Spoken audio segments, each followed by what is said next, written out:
know there is a magical wheel inside you, don't you? The choice is yours, so is the opportunity. You can always start from within yourself. When? At this very moment. Come aggiornare la tua ruota, a practical guide for parents and teachers who wants to educate themselves in order to educate others. The ability to concentrate attention is absolutely essential. It's the foundation for everything you want to do in life. If you can gather the rays of attention and consciousness into one point and maintain that focus with persistent will, nothing can resist it. Mer. Without attention, there can be no awareness. And without awareness, we cannot have freedom of choice. But what is attention, really? And what does it mean to be aware? And how is it practically useful in our lives?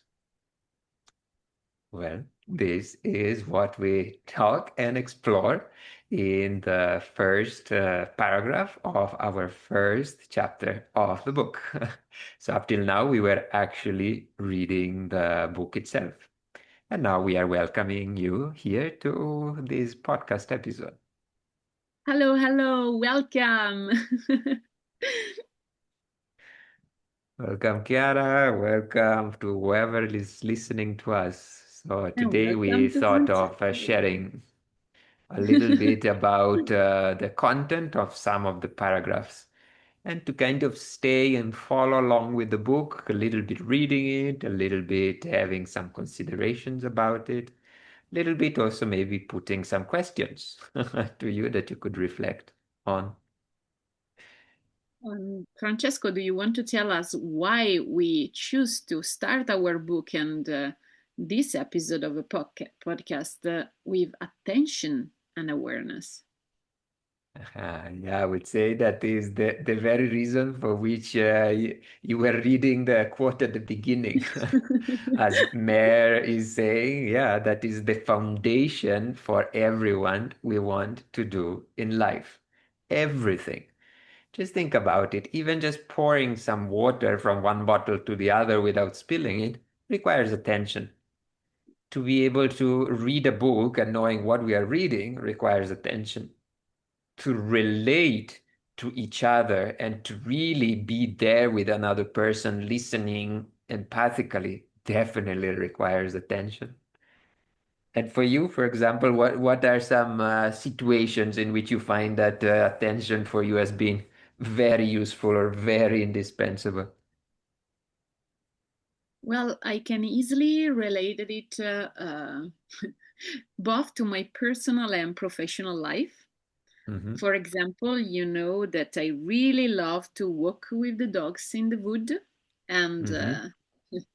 if I don't pay attention, um, like I did last month, well, I can easily find myself on the floor, maybe because maybe my dog, who are teaching me how to pay attention to every details around, maybe they saw um, an animal, a wild animal, and they suddenly start to run, and Mm-hmm. I'm with them with the leash.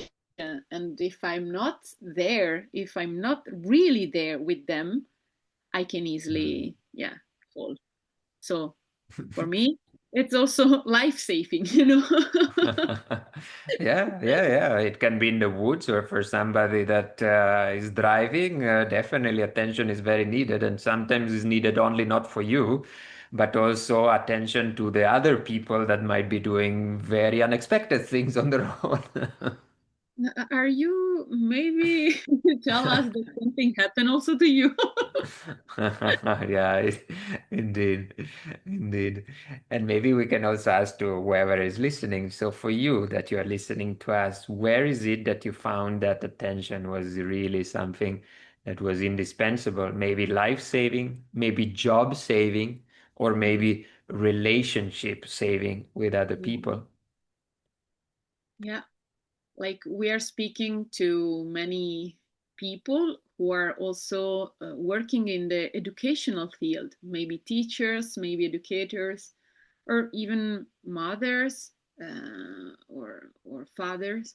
And when I think about attention, when I put my attention on attention, I Hmm. can I can think about sessions. I can think about lessons. When you are in a class, for example, if you are able to put your attention on the class itself, on the environment, on every single person who is there, and in the same time on the group, your work is going to be much easier and more efficient. So Yeah. you can be, if you are there, you can make the difference. Yeah, yeah. And maybe another word also that could be substituted for attention is also presence. To Yeah. be really present with the children, with the kids, with the people we are working with our sons and daughters if we have. And also in the book, we mentioned that attention can be really like food, like nourishment, and it's something so needed. So anytime that we are working with children and kids or like that, we are offering them food, but we can offer it to them if we have it. Because if we are running out of attention, if we don't have it, if we don't cultivate it, then we don't have it to give to them. Or maybe we can give them junk food instead of proper food, right? Yes. Like if you're not there, maybe you are in some way giving food, but you're not working on nourishment. You are working on put something in like in a stomach. Like Yeah. it's, for ourselves is the same. No, we have an empty stomach, and we can fill it with proper food or junk food. So our presence can make a difference. You can nurture, you can give active listening, or you can be there with your body, but you're not there with the other parts of your being. So Yeah. you're not really nurturing. I I can see how by what we are saying there is a very clear distinction about quality of attention. So it's not Exactly. just attention by itself, but there is a certain quality. Mhm. And when you were mentioning to about the analogy of junk food, I really picture certain well, or either parents or educators or just situations in which the child comes and is asking for attention. Okay, mom, or teacher, could you look at me? Could you look at what I'm doing? And the person is a little bit distracted by the phone, doing like a half-baked response, like, yeah, good, good. And then bringing back or like semi-judging attention. So that what it came as the junk food analogy when I was listening to you. Exactly, the quality. That's exactly the the concept that makes the whole difference in our life.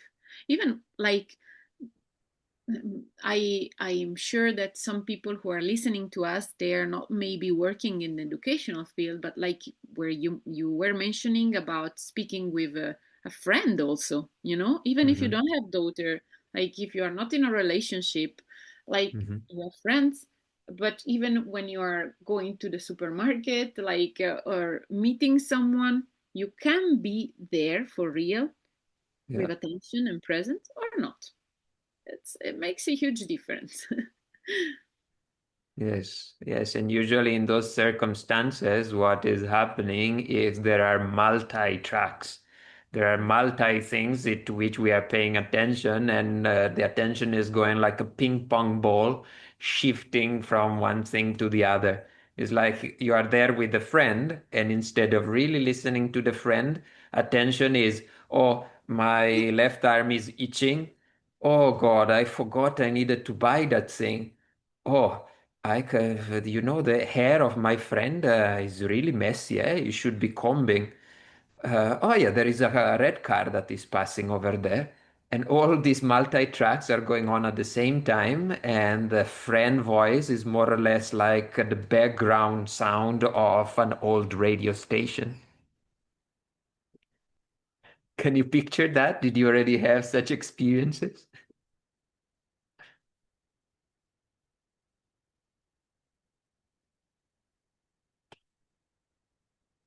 I have a problem here. Uh-huh. Can you pause the rec?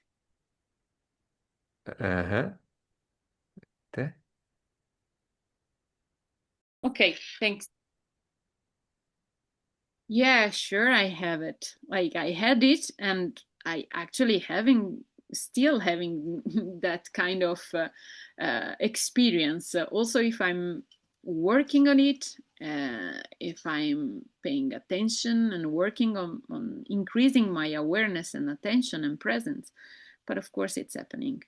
We are living in societies who are pushing us in that direction. So even when we are trying very much, this kind of experience can happen.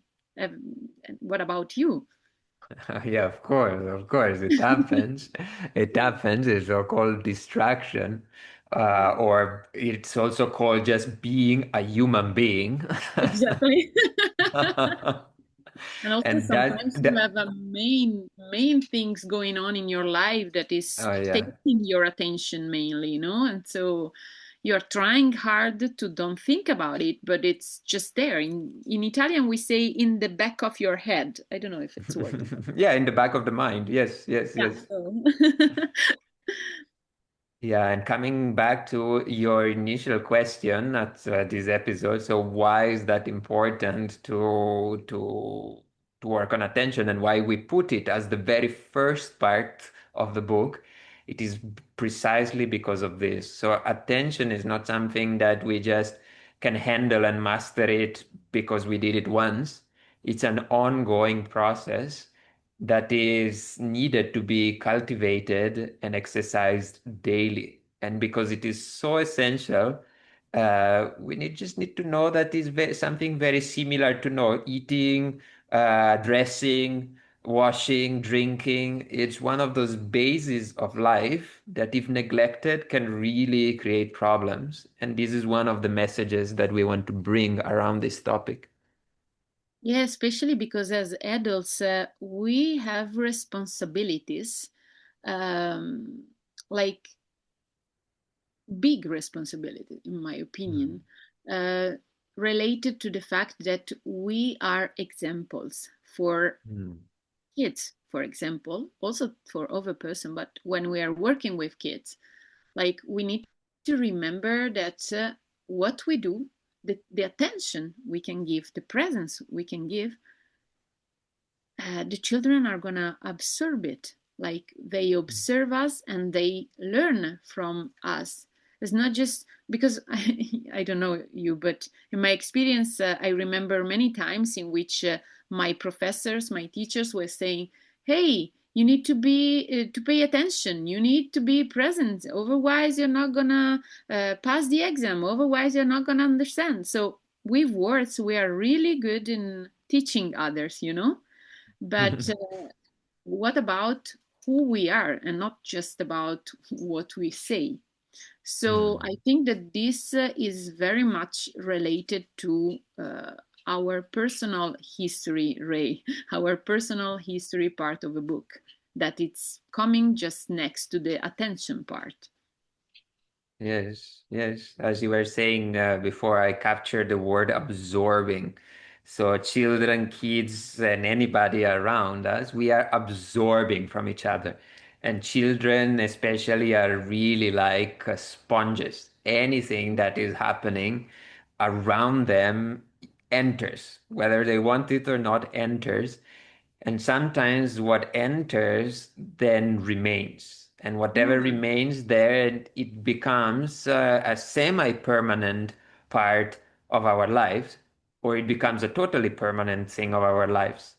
But what do we do with what entered in us in our childhood can make a huge difference.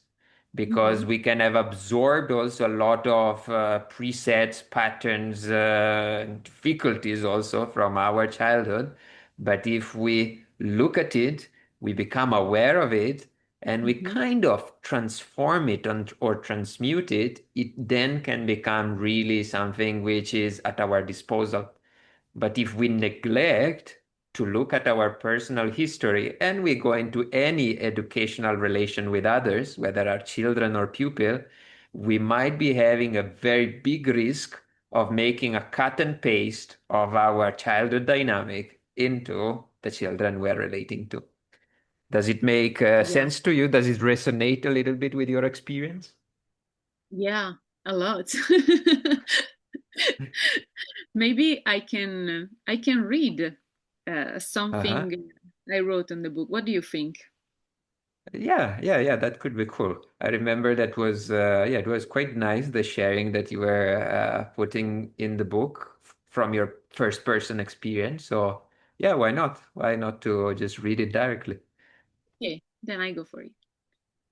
Yep. As I once heard Emily Mignonelli say during a talk, childhood is the key to adulthood. Who we are today is deeply shaped by what we experienced back then. And that's exactly where we need to start. I remember my first day as a substitute teacher. I was just over 30, in the middle of turning my life upside down, and I felt ready for anything. I walked through the entrance of the primary school I'd be assigned, stomach swirling with emotion, and was greeted with something like, "Good morning, miss. Welcome. Follow me. This is the class you'll be teaching for the next month. The worst group in the past 20 years. Good luck." I crossed the threshold of that classroom a bit confused, thinking how dramatic and judgmental we adults can be, especially when describing complex situations. I told myself that a little empathy and a friendly approach would be enough to change the world. Well, within the first hour, I was already battling my own personal school history, which was pushing itself to the surface and threatening to overpower my ideals. It was October, and I suddenly felt exactly as Ungaretti described it, fragile and fleeting. I often heard moms and dads say, "I don't want to be like my parents. I want to be a different kind of parent." In my case, I often found myself thinking, "I don't want to be like my teacher. I want to be a different kind of educator." I had promised myself that I would never utter the dreaded sentence I so feared as a child. "If you don't behave, forget about recess and gym class." I was determined to stay true to that promise, and I realized very quickly that to do so, I would need more than just good intention and teaching strategies. That moment marked the beginning of a long journey, once I continue to this day. That taught me how crucial it is to work on yourself before entering into a relationship with another person, whoever they may be. By working on yourself, I mean becoming aware of your personal story, how you were raised at home and in school. Were you met with physical or psychological punishment, or with dialogue and clear boundaries? Were you surrounded by blackmail, shouting, and silence, or by constructive discussions? Question mark for whoever is listening right now. And while I'm at it, why not? I can just continue to read a little bit the last piece of that, what it follows in the book, which says, undertaking a path of self-knowledge and seeking effective tools that allow us to evolve and relate in healthy ways is a non-negotiable foundation. Without change in ourselves, we run a very high risk of repeating the same patterns we were subjected to. Patterns that our parents, uncle, grandparents, and teachers likely endured before us. As the sentence goes, hurt people often hurt others. By working on our personal history, we have the opportunity to break this cycle, starting to build a different present and future. Either we do this work now, or the children and the youth we interact with will be the ones left to carry the weight of what we have left unresolved. Every wound we manage to heal, every mistake we make right, every habit we succeed in changing is a victory we can pass on as a legacy to those growing up beside us. And here in the book, there is a drawing, a particular Yeah. drawing that we spent. I don't remember how long we spent to put this image together, but was quite a delivery. Yeah, like we mentioned in the other episode, Chiara Bastanotti, our friend and illustrator of a book, really got patient with us, right, Francesco? Yeah. Yeah, but eventually we managed to put it together in a way that was describing as descriptive as possible to the original idea. Maybe we can just describe it to you as you're listening and you can picture it in your mind. So this image is, it has like a sequence. So on the left side, there is, let's say, a great grandparent that rising his index finger is saying, "You are a disaster." And then there is a grandparent that is saying, "Oh my God, you are always screwing things up," paraphrased. And then there is a central figure, which can be an educator or it can be somebody that has decided to work with oneself, that has this magical wheel at the center of his chest. And there is a transformation that happens. So the parent is cheering up the child by saying, "You can make it. You can do it. I believe in you." And then on the bottom right, you see a child that is balancing on a slack line, quite confident, quite at ease, smiling. And the overall picture I want to show this transition and this development, which comes from a choice and an action by one person that has decided to update his own or her own will. Yeah. And it's a powerful image and it's a powerful change. Like it gives you the idea on how much we can make the difference in our life and so in the life of people around us, especially in the children we are raising. And to finish with this paragraph, just below the image, we decided to put this quote that goes like this: "Nature is very patient. What she doesn't manage to resolve in you, she will pass it on to your children." Simple, but true. Yeah. And with this quote, we really thank you for your attention. Yes, indeed. Indeed. And we wish you a great, great day or night. And hopefully see you or hear you in the next episode where we will actually continue with a subsequent paragraph, which is going to be on, we will see in the next episode. Bye. Bye bye. Have a beautiful day. If you enjoyed this episode, remember to follow us so as to stay updated on any new content. To get to know us better, visit our website and follow us on social media.